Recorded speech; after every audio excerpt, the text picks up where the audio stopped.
பிரம்ம முகூர்த்த பூஜையோட முதலாம் நாள் இன்னைக்கு பூஜை வந்து ஃபர்ஸ்ட் டே ஸ்டார்ட் பண்ணிட்டேன். எனக்கு தெரிஞ்ச கோலத்தை போட்டுட்டேன். நான் வந்து ரொம்பவே எஃபோர்ட் போட்டுலாம் கோலம் போட மாட்டேன். அன்னைக்கு டேட்டில் என்ன தோணுதோ அது வந்து கையில் வந்து தீட்டி விட்டுறது, அதுதான் நமக்கு வர கோலம்.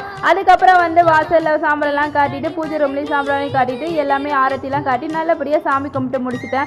இன்றைக்கி வந்து ஃபர்ஸ்ட் டே அப்படிங்கிறனால ரொம்பவே எந்துவாக இருந்தது. மார்னிங் எழுந்திரிச்சது ரொம்பவே நல்ல வைபாக இருந்தது, ரொம்பவே காமாக இருந்தது இடமே வந்து.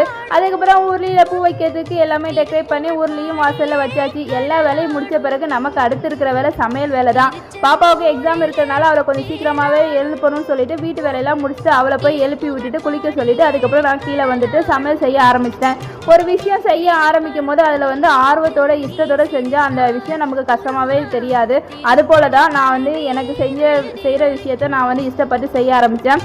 நான் வந்து செடிகளுக்கு எப்படி தண்ணி ஊற்றுவேன்னா, அரிசி கழுவுற தண்ணியை வந்து செடிக்கு ஊற்றுவேன். கொஞ்சம் நல்லாவே வளரும். நெக்ஸ்ட் வீடியோவில் பார்க்கலாம். பாய்.